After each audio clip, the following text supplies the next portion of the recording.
What's good, y'all? It's your boy Tone, and I'm back at it again with yet another banger. You know what I mean? You know what I mean? I'm back again with yet another banger for you boys and you fuck niggas. So today I'm gonna talk about. It's so funny how I just be like effortlessly switching accents and my cadence of talking is to keep your mind engaged. Because I know we live in a generation now where people are so easily distracted. You feel me? Attention span the same as a fucking goldfish. You get me? So I try to switch it up, switch up the cadence, switch up how fast I talk, how slow I talk, the volume. You get what I'm saying? That's also, if y'all didn't know, if y'all trying to, improve your social skills or make yourself more interesting, that's a little tip. You feel me? If you want people to listen to you, or you want to blow up on social media, start changing up your cadence and how you talk. Don't just be fucking monotone all the time. Switch it up. Play with some accents. You get what I'm saying? Move your body around. Start being fully engaged with what you're saying. Get your hands involved. Get your hands involved. You want to scrap me, I'll knock your ass out. You know what I'm saying? But anyways, that was a minute of yap before I get into the video because I think this might be a short one. These are some of my favorite law of assumption based movies. Movies you can watch that help you with law of assumption. And if y'all got more movies that are law of assumption related, please comment them below. I'll definitely go watch them and I could make a part 2 on this probably. So let's get into it. One of my favorite law of assumption based movies, and this is probably the most law of assumption movie you can find, is called I Feel Pretty, and it has Amy Schumer in it. Now, do I think Amy Schumer is the best actor? No. Do I think she's a great comedian? No. But this movie, whoever wrote it, I think they clearly know something about self-image, self-concept, all of that. I'm not going to try to ruin the movie and tell you everything that happens, but go watch it. It's a great movie about self-concept. Essentially what happens is she feels like she's ugly, she's not good enough. Now, granted, some of y'all, you might say, yeah, Amy Schumer is hit. That's your opinion. I'm not going to say I agree or disagree with it, but the point of it is self-image is everything. So in the movie, she felt like she was ugly, she wasn't good enough, she couldn't get any men. And what happens is she goes to a soul cycle class where she's doing, she on that bike.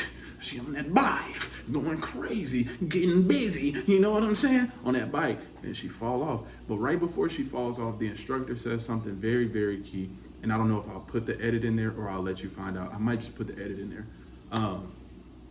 And granted, I do get copyrighted for these videos. So what I started doing was I made another YouTube channel. If y'all want to help your boy out and get back monetized on YouTube, go subscribe to my other channel. It's gonna be basically the raw versions of these videos. No cuts, no edits, no shit that gets me copyright flagged. That's how I lost my monetization, just to try to make the videos more interesting for y'all. But anyways, if you're watching the one with the edits, I'm gonna put the edit in there. If you're watching the raw one, yeah, baby, I like it raw. If you're watching the raw one, essentially she says something right before Shawty fall off that bike. You know what I'm saying? She hits her head and she wakes up with a whole new concept of herself. Nothing changed about her physically, but her mental changed. And a lot of, changes happen after she essentially bumps her head, which is a metaphor, and her life changes. So you got to go watch to find out how her life changes. But if you worked on your self-concept and you've seen how your life changes after you metaphorically bump your head, then you'll see why I say it's a good law of assumption movie. That's so that's movie number 1. Sorry, somebody's texting me. Movie number 2 was Bruce Almighty with Jim Carrey in it. And honestly, a lot of Jim Carrey movies have a lot of spirituality, manifestation-based concepts. But basically, and I think I made a TikTok, or one of my older YouTube videos has some clips from it in it. I think it was like about affirmations or something. You feel me? So that movie, very law of assumption based. He was basically going around blaming God for all his problems. He had all these issues within his own life. You feel me? He wasn't loving life. He wasn't enjoying life. He wasn't having fun, and he blamed it on God, right? And what happened is he met God, and God let him be God for a week where he could do anything. What he came to realize was he was the operant power of his reality. It doesn't mean like you're the literal. I don't want to get too far into that because some of y'all like to argue and shit, but go watch it. Great movie about how you're the operant power. Very law of assumption based movie. Yeah, so I'm gonna hop into the third one. The third movie is also a Jim Carrey movie, The Mask. The Mask is a very great movie about.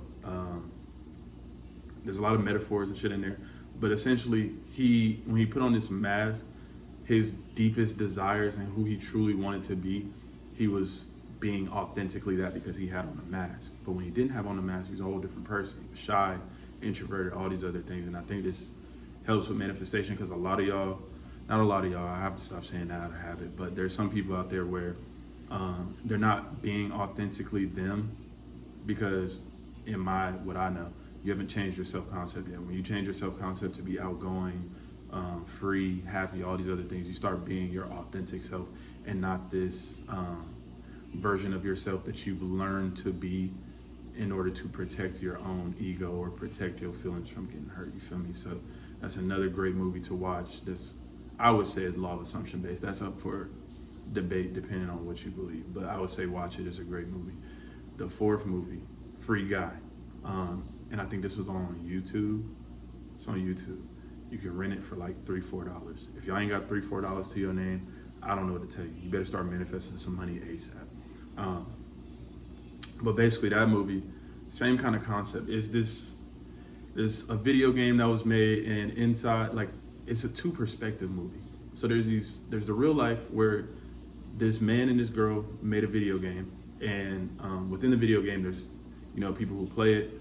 But in the video game world, there's an NPC character that realizes that he's alive. An AR character realizes that he's alive and that he's been doing the same shit his whole life. He's been living under a program, under his subconscious program. He did the same thing every day, went to the same places, had the same fears, and he realizes, wait, I'm alive. I don't have to adhere to the program, which kind of goes back to I don't know what order I'm dropping these videos in, but I made a video about having fun, being in a fuck it state. This is what he did. He realizes, I'm alive, I can do different things. I get one life, so why not why not make it interesting? Why not have fun? Why not break my day-to-day routine? You feel me? Great movie, y'all should go watch it. I think it's almost like 2.5 hours long, but it's worth the watch, I'm telling y'all. Great movie for law of assumption, getting out of your comfort zone, breaking subconscious programming. It's very metaphorical, just like a lot of these movies are. The fifth movie, and I think this might be the last one that I've mentioned, is Inception. Inception is a dope ass movie, especially if you know anything about the dream world and how it relates to manifestation. But man, that movie did something for me. And there's not too much I can say about it because I don't want to ruin it for y'all, but it speaks a lot about the subconscious mind, dreaming, and the whole plot. I won't say the whole plot of the movie, but one of the main plots of the movie was they were trying to plant an idea in someone's mind. And in order to plant an idea in their mind, they had to get into his dreams, and they created a fake scene, like we talk about inner conversations, visualizing all of that, to plant this idea in his head. And they had to go through different layers of his subconscious mind, and his subconscious mind had like defense mechanisms, this, that, and the third. If you watch it, I'm telling you right now, or if you have watched it, you know what the fuck I mean. They had to plant a scene in his mind to get him to take a certain action because they understand if I can get something in someone's subconscious mind, they will take action on it, which is another thing. Just a little side tangent real quick. A lot of people do things backwards. Life is 95% subconscious, 5% conscious. A lot of people try to work with the 5% conscious and do everything, which is why they get burnout, they quit, all these other things. Versus if you work on your mindset first, the action will be taken naturally. You feel me? So a lot of people get confused when it comes to action and manifestation. You do take action, but it's not you forcing it. When you change your mindset, you naturally take action that leads you to the results that you want to get. You feel me? So, yeah, that's the last movie. Those are my top 5 movies that are law of assumption and spirituality based. If y'all have other ones, like I said, comment them below. But with that being said, that's the 5 videos. Go watch them, check them out whenever y'all got free time. Come back to this video, let me know what you think, or if you've already watched them. Let everybody else know what you thought about it, your takeaways, what you saw, things you noticed. But yeah, with that being said, it's been your favorite. I want me a ice spice. I think I need me a ice spice. Yeah, I want me a munch. Is that what Cardi said? I don't know what Cardi said. I think I need me a ice spice. Yeah, I want me a munch. Whatever that nigga said, y'all get what I'm saying. But yeah, go watch the movies, check them out, leave some movies below. And as always, say it with me, babes. Say it with me. 3, 2, Come on. Keep it funky, Nikki. Keep it fucking funky. Don't literally keep it funky. I want y'all to know that. Don't literally keep it funky. If you walking around smelling like tin cans of back the fuck up, tin cans of sardines, tin cans of bitch, what the fuck did you just swallow a fucking pound of goddamn tuna fish down your asshole? That ain't even make sense, but y'all get the fuck I'm saying. Don't literally keep it funky. It's a metaphor. I mean, keep being weird. Keep being you. That's what keep it funky means. Keep it funky, nigga. And I'll catch y'all in the next one. Biatch.